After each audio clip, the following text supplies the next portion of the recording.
కొన్ని నిర్ణయాలు కొన్ని అక్కడ ఉన్నటువంటి అవసరాల దృష్ట్యా తీసుకోబడతాయి. అన్నిట్లో అందరినీ ఇన్వాల్వ్ చేయలేము.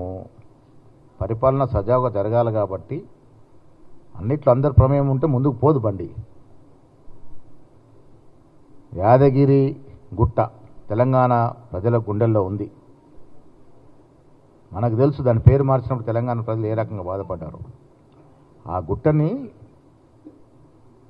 ఒక పెద్ద దేవాలయంగా యావత్ దేశ ప్రజలు కొలిసే విధంగా మలచాలని మా కోరిక. అందరూ అంటారు టీటీడీ బోర్డులో తెలంగాణ వాళ్ళు ఉండరా? భగవంతుడి దగ్గర ప్రాంతాలు, కులాలు, మతాలు ఉండవు. ఆ ఆలయాన్ని అభివృద్ధి చేయాలనే తపన ప్రభుత్వానికి ఉంది. ఇచ్చారు కదా, అందులో జిల్లా వాళ్ళకి ఒకరిద్దరు ఉన్నారు కదా. నాయక్ కూడా ఉన్నాడు కదా, మునుగోడు ఉన్నాడు, మల్లయ్య గుప్తా గారు ఉన్నారు. సరే, ఇప్పుడు దీంట్లో అందరికీ అన్ని చోట్ల అవకాశాలు రావు. యాదగిరి గుట్టని అన్ని అంగులతో అభివృద్ధి చేసుకోవాలని ఒక తపన, దానికోసం ప్రయత్నం జరుగుతూ ఉంది. ఇంకా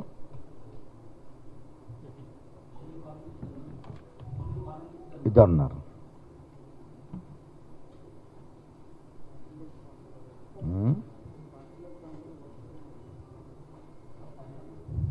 ఓకే, ధన్యవాదములు.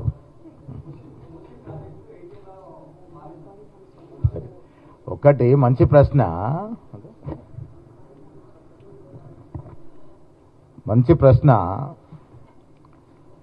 అబద్ధాలు ఆడినప్పుడు చారణ ఉంటే ఆటన చెప్తే కొంచెం అది సెట్ అయిద్దేమో.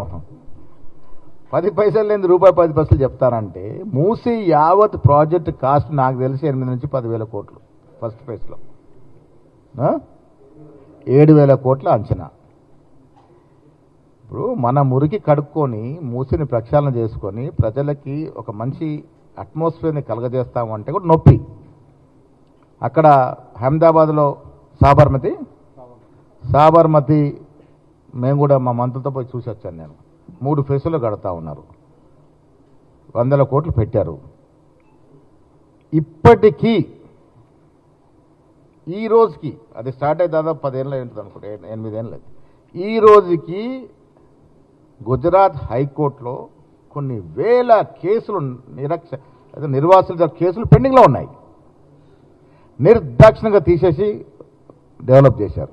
మేమిక్కడ ఎవ్వడు కూడా నష్టపోకూడదు. ఆ కార్యక్రమం ఎవరైనా ఇల్లు పోతే ఇల్లు ఇస్తూ ఉన్నాం, పిల్లలకి చదువుకునే అవకాశాలు ఇస్తూ ఉన్నాం, స్కూల్ అడ్మిషన్లు ఇస్తూ ఉన్నాం. ఇంత జాగ్రత్తగా ఆ కార్యక్రమాన్ని ముందుకు తీసుకెళ్లాలని ఇవాళ గాంధీ మహాత్ముని మరిపించే ప్రయత్నము బీజేపీ చేస్తూ ఉంది. మహాత్మా గాంధీని మరిపించే ప్రయత్నం చేస్తూ ఉంది. అసలు ఈ దేశంలో, ప్రపంచంలో ఒక దూరదృష్టి కలిగినటువంటి ది గ్రేటెస్ట్ విజనరీ లీడర్ నెహ్రూని మరిపించే ప్రయత్నం చేస్తూ ఉంది. ఇలా యువతరానికి గాంధీ మహాత్ముడు త్యాగం చేయకూడదా? దానికోసమే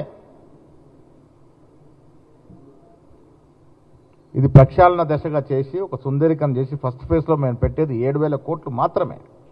దాన్ని 4 ఇంతలు రెట్టింపు చేసి 4 ఇంతలు చేసి దానిదో ప్రచారం, గ్లోబల్ ప్రచారం చేస్తే ప్రజలు నమ్మరు.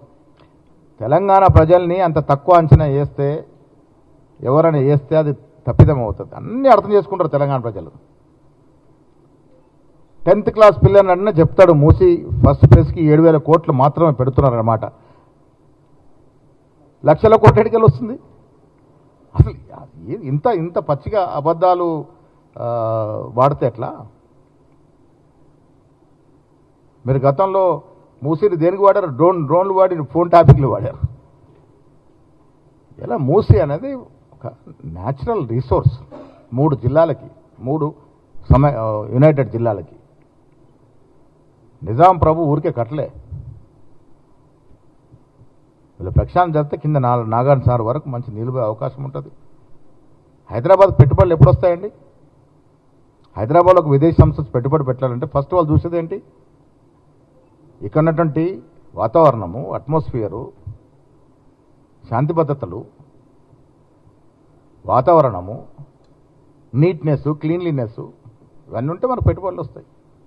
ఆ దశగా ప్రయత్నం చేస్తారంటే కిషన్ రెడ్డి గారు గుజరాత్ మీద ప్రేమ ఎక్కువ, అక్కడ సాబర్మతిని పొగుడతాడు, ఇక్కడ చేయొద్దు అంటారు. ఇదెక్కడ న్యాయం ఇది? సంతోషం, మొన్న ముఖ్యమంత్రి కలిసి పోయినారు ఆయన. అంటే 2.5 ఏళ్ల తర్వాత కనీసం ఆయనకి ఈ రాష్ట్రం చేయకుండా ఇక ప్రజలు తిరగబడేలాగా ఉన్నారని అర్థం చేసుకొని కనీసం ముఖ్యమంత్రి గారితో పోయారు ఆయన. నేనేమంటానంటే, నేను కానీ మా ముఖ్యమంత్రి గారు కానీ మా ఆలోచన సమర్థవంతమైన ప్రతిపక్షం ఉండాలి. మేము తప్పు చేస్తే విమర్శ చేయాలి. ప్రజాస్వామ్యం ఇది, ఆస్వాదిస్తాం. మేము తప్పు చేస్తే, మీరు నిజంగా మేము తప్పు చేస్తే మీరు ఎత్తి చూపితే సరిదిద్దుకునే ప్రయత్నం చేస్తాం. లేనిపోని పసలేని ఆరోపణలు చేసి మీ రాజకీయ పాపం కడుపుకోవాలంటే ప్రజలు సహించరు.